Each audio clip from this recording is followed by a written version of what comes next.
Hi, everyone. Yes, me along with half the school, half COVID. So we're going to try this out where I'm going to teach the lesson and record it, and you guys are going to watch it in class. And then if you have any questions, you can either email me or I am going to try tomorrow to see if we can maybe Zoom live together. So please plan to bring your headphones or earbuds or whatever it is that lets you hear the sound quietly on your device with you to class tomorrow so that we can try for a little question and answer session via live Zoom. But for now, you should have just watched that video with Mr. Clifford talking about the production possibilities curve. If you have not watched that, then you need to stop what you're doing and go back into the lesson plan and click first and watch the YouTube video with Mr. Clifford, giving a general overview of what the production possibilities curve is, how it works, what it looks like. And now we're going to go over our notes together. I'm going to pull up the PowerPoint in just a minute. So you should have a sheet of notes that the substitute gave you. I think that's page 9 in your notebook. That sounds right. Either way, let's go over that together now. Let me share my screen and we'll go piece by piece through this PowerPoint and we'll do a little bit of practice together. And then I think hopefully you will have gotten the hang of this. So let me go into this. So basic economic unit, we're still in our beginning introductory unit into economics. We've been talking a lot about scarcity, how there's a limited amount of resources to go around and that we have to make choices. And so one of the things that people have to do is decide what they're going to make. We have scarce resources. Let's take cotton. We could make a couch with cotton, turn it into fabric. You could make a shirt. You could make all kinds of different things. So we have to decide what are we going to use our scarce resources for. And so economists love a good graph to help them make decisions. Just like when we were talking about marginal utility, and we thought, well, rather than just kind of feeling our way through making the best choice of combinations of how many hot dogs versus how many nachos, maybe we can get some actual hard data that we can use to look at. And so that's what the production possibilities curve is. I know, shockingly enough, it literally is a graph that shows what it's possible to produce in different combinations of each other. So what are we going to look at in this PowerPoint? We're going to learn how to draw a production possibilities curve and what does that curve mean? What does that data mean? And we're going to look at how do we see opportunity cost from a production possibilities curve? How can we see scarcity from a production possibilities curve? How can we see efficiency from a production possibilities curve? All of those different concepts can be seen if you know what to look for when looking at a production possibilities curve, which, by the way, is super annoying to say. Economists just call it a PPC. So from this point forward, when you hear me say PPC, you should think, right, production possibilities curve. So here we go. This is the video you should have watched. If you haven't watched it, go back and do it now. Otherwise, let's move forward. So here is some basic vocabulary that we need. We have already talked about the term opportunity cost before, so this should not be shockingly new to you. Opportunity cost is the idea that when you make a choice, you have to give something else up to make that choice. We talk all the time about the sleep versus Chick-fil-A choice. So if you choose sleep, you're sacrificing Chick-fil-A. That's your opportunity cost for sleeping a little bit late. If you choose Chick-fil-A, your opportunity cost was the extra sleep you could have gotten if you'd stayed in bed. So now we're going to make an actual graph to look at the data, but instead of talking about choices of things to do, we're going to talk about choices of goods that could be produced. So a little common vocabulary: consumer goods are things that are created for direct consumption, like a pizza, a pair of shoes, What else could be a consumer good? It could be your cell phone. That's something that they made. You're going to use it. When you're done with it, it gets disposed of. This pencil is a consumer good. They made it. I'm going to buy it. I'm going to use it, and then it goes away. It has basically a single purpose, as opposed to capital goods, which we've talked about the factors of production. And capital is anything that you use to make a good or a service. And so capital goods are the things that we make in order to make the consumer goods. So if we were talking about the pizza, what would be the capital goods that go into that? Well, that the oven that you have to cook the pizza in, the tray that you cook the pizza on, the countertop that you make the pizza on, the little rolly thing, the little ladle that you spread the sauce with. All of those things would be capital goods because they're things that were made in order to make something else.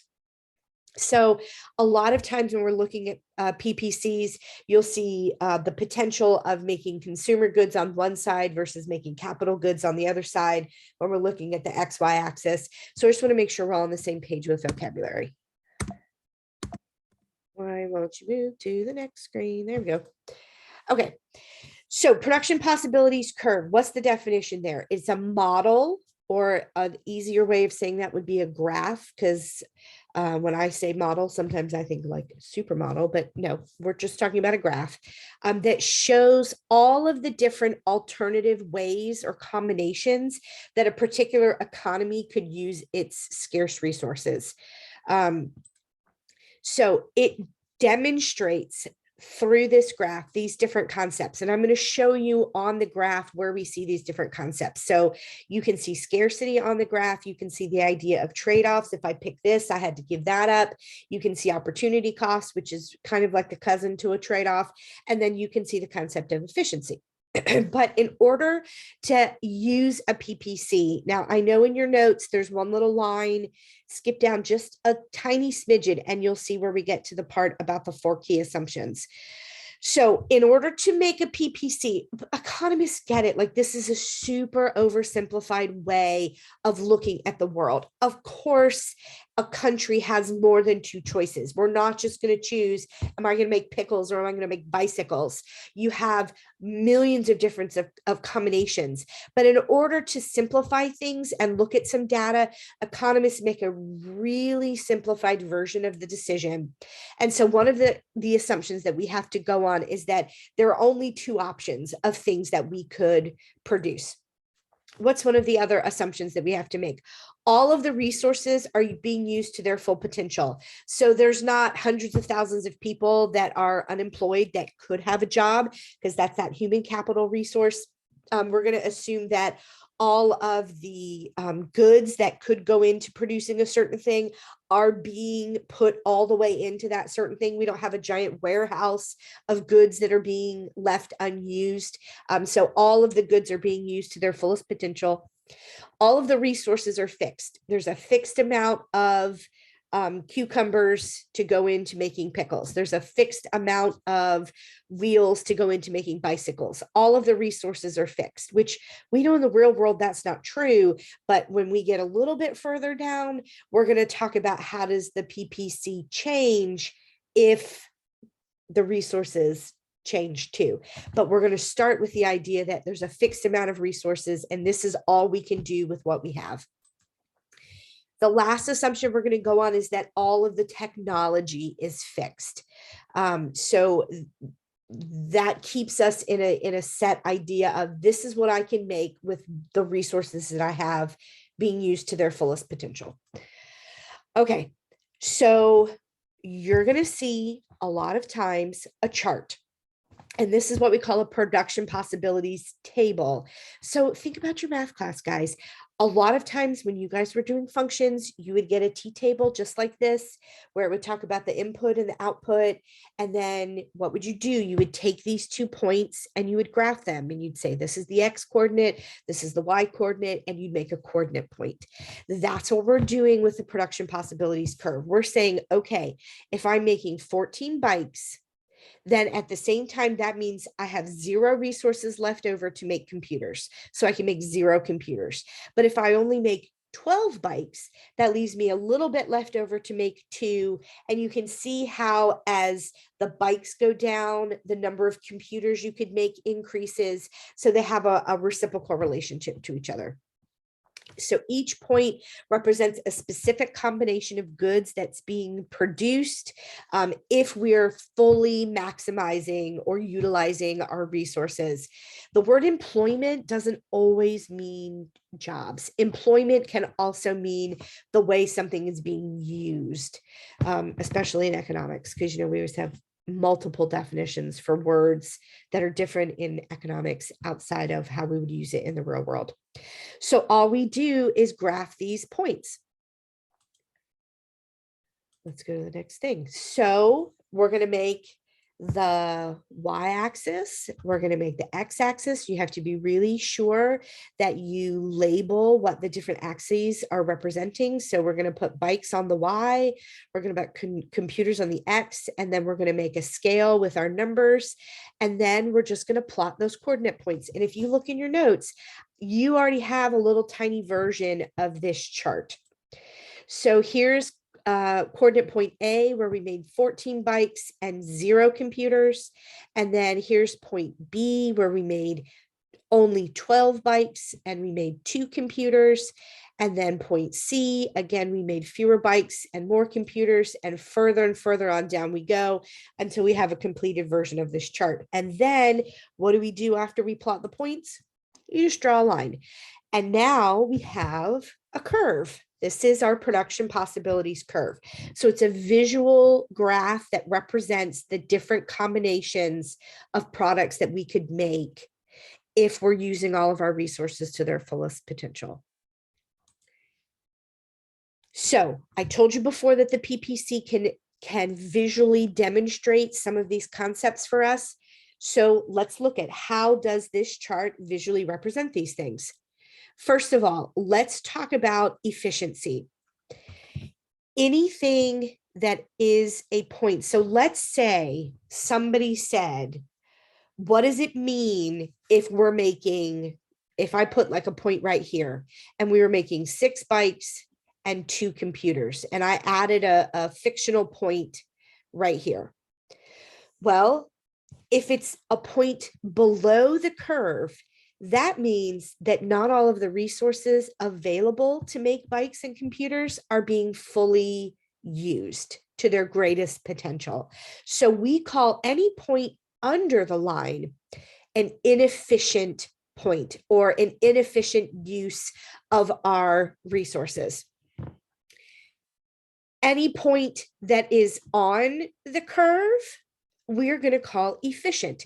Now, you might be thinking to yourself, well, how is it very efficient to make all bikes but 0 computers?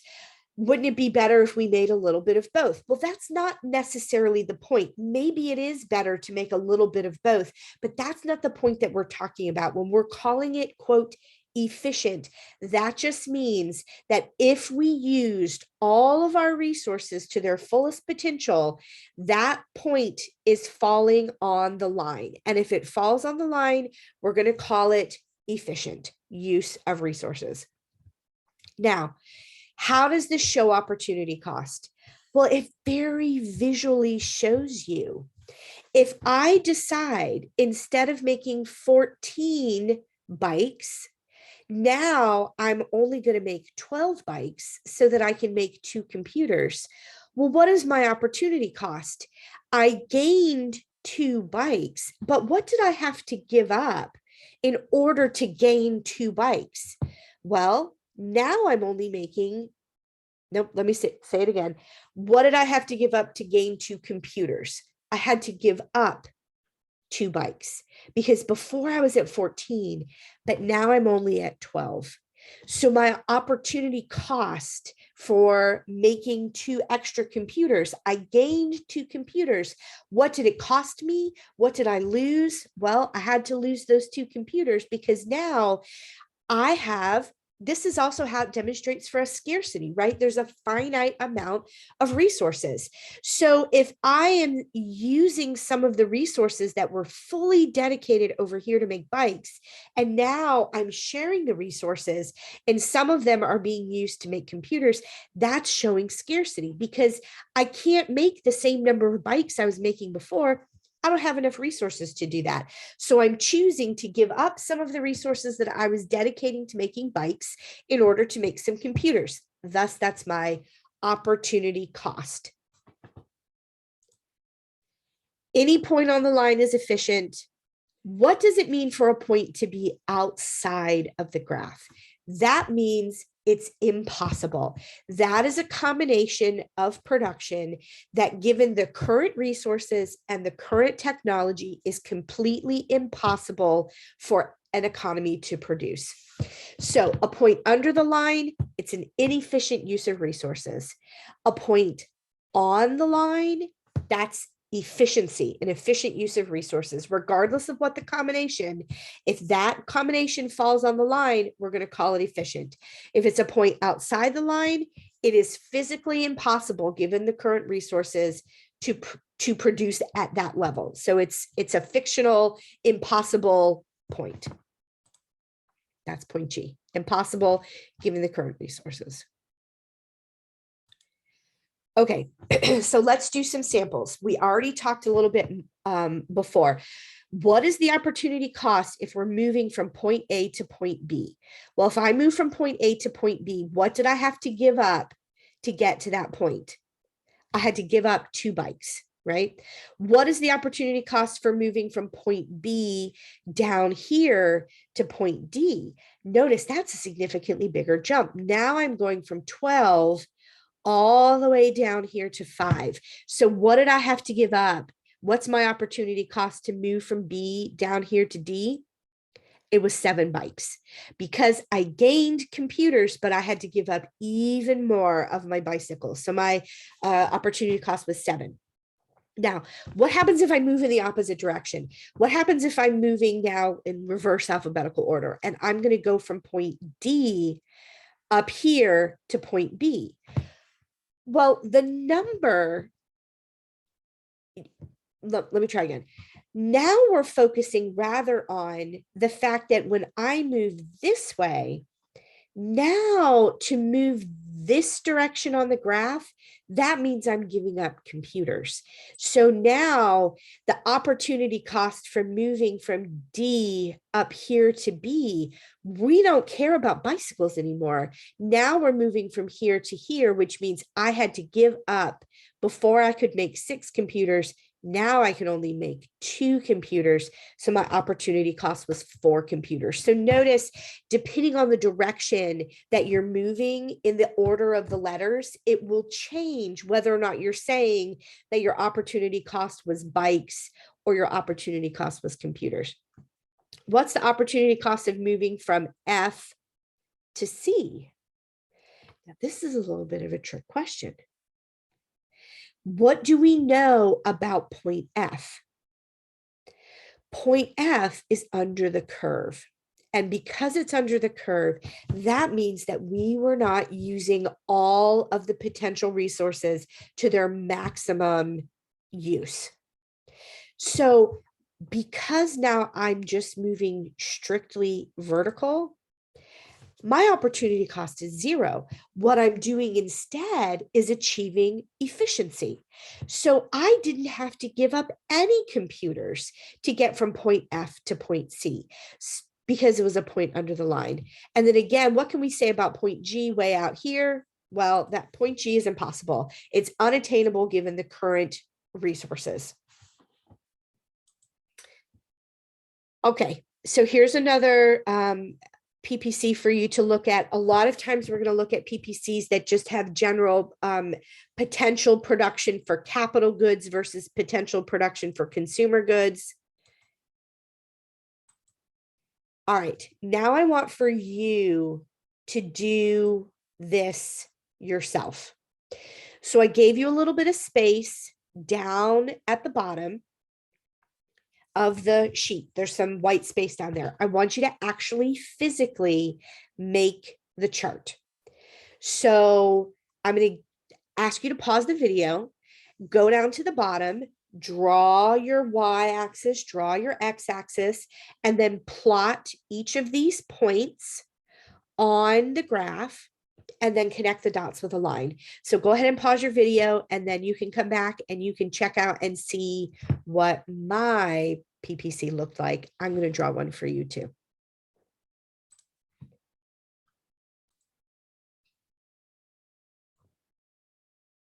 Okay, everybody, here is the graph that I drew. I hope that yours looks similar to mine. Notice that I have pizza on the Y, I have calzones on the X, and then I created a coordinate point that corresponded to each of those data points that was on the chart. Now you might say to yourself, this one looks a little bit different. Yeah, it does look a little bit different. It's a straight line. And we're going to talk in just a minute about why it might be a straight line as opposed to a curved line. But let's talk first about what are the opportunity costs from moving from piece to piece. So I'm going to quiz you. What is the opportunity cost of moving from point A to point B? Good. Moving from point A to point B means that I gained a calzone, but I had to sacrifice a pizza. So my opportunity cost from moving to A to B would be one pizza.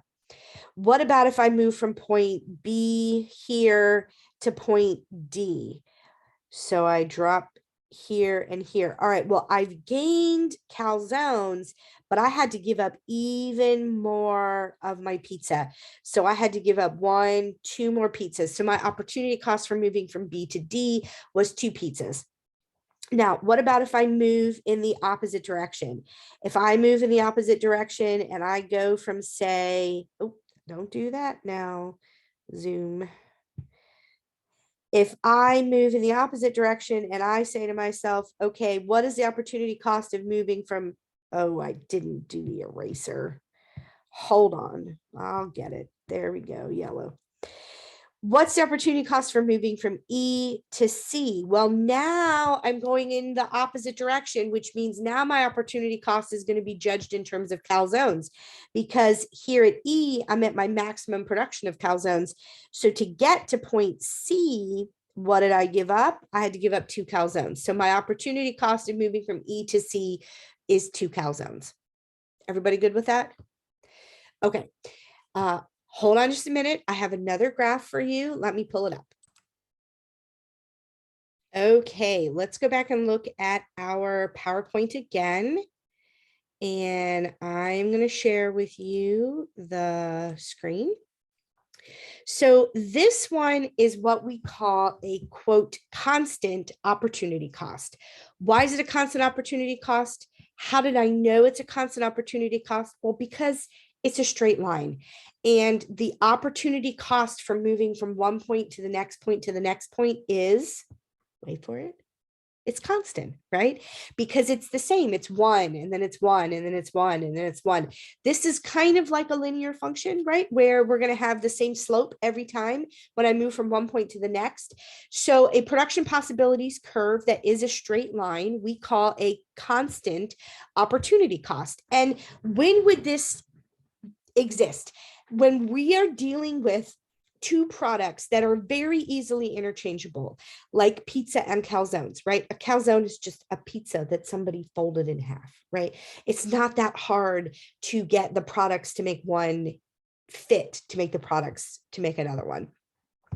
So you're going to see that those products are very easily interchangeable. And so there should not be that big of a difference or that big of a drop off in how many of one thing I can make as opposed to the other when I move along the points. But when we move to, let's say we're comparing pizza to robots, are those 2 goods that are easily interchangeable? No, of course they're not. Nobody wants to eat a robot. It's not very satisfying. And nobody wants to ask a pizza to, I don't know, vacuum the carpet for you. That would just be messy. These are not goods that are easily interchangeable. So we're going to see a different type of graph created. So here's what I want for you to do. I want you to pause the screen right now and go down to the bottom of your page of notes and create a PPC for this production table. So go ahead and pause it right now and draw your PPC.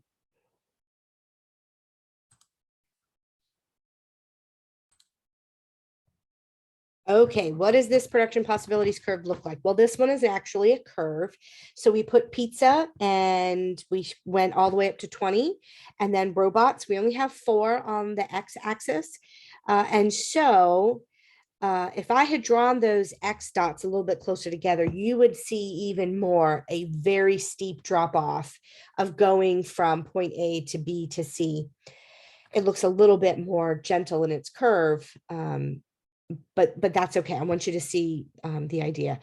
So what is the opportunity cost of moving from point A to point B? Well, the first step in this opportunity cost is really not that much. It doesn't cost me that much in pizzas to produce my first robot. It only dropped me down to 1. The first opportunity cost was 1 pizza. But then once I get to that second robot, robots and pizzas are not really very interchangeable. So I'm going to have to completely restructure things to go from, to go from 1 robot to 2 robots drops me down to 16. And then again, from C to D to get to 3 robots, it costs me all the way down to 10. So to go from A to D, the opportunity cost is 10 pizzas. If we went in the opposite direction to go from D to C, to go from 3 robots to 2 robots, to go from 10 pizzas to 16 pizzas, what does it cost me? It cost me 1 robot. So working in the opposite direction, we are sacrificing what's on the x-axis as our opportunity cost. Okay, let's head back to our PowerPoint. We're almost getting to our stopping point for today. So you saw the graph that I created. We talked about the opportunity cost, but what is this type of PPC called? This is called the law of increasing opportunity costs, because as you saw, that curve got steeper and steeper and steeper. And so as you move along, the opportunity cost is not staying constant anymore like it was with pizzas and calzones. The opportunity cost is a little bit at first, but then it really takes a nosedive, and the opportunity cost gets bigger and bigger and bigger as you move further in the other direction of possible combinations of products that we're creating. So we call that the law of increasing opportunity cost, meaning the more you produce of any one good, the opportunity for the other one is going to increase and increase and increase.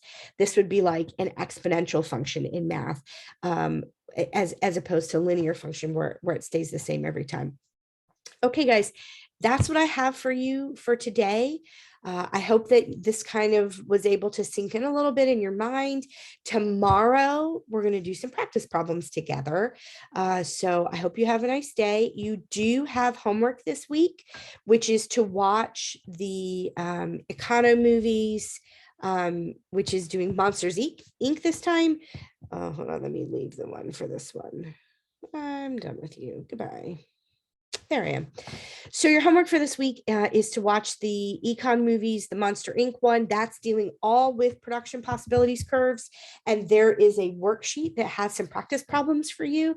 So if you have a bunch of time left over right now, I would start on my homework because it is going to be due this week on Friday. So I would go ahead and start jumping in and see if I can get some practice.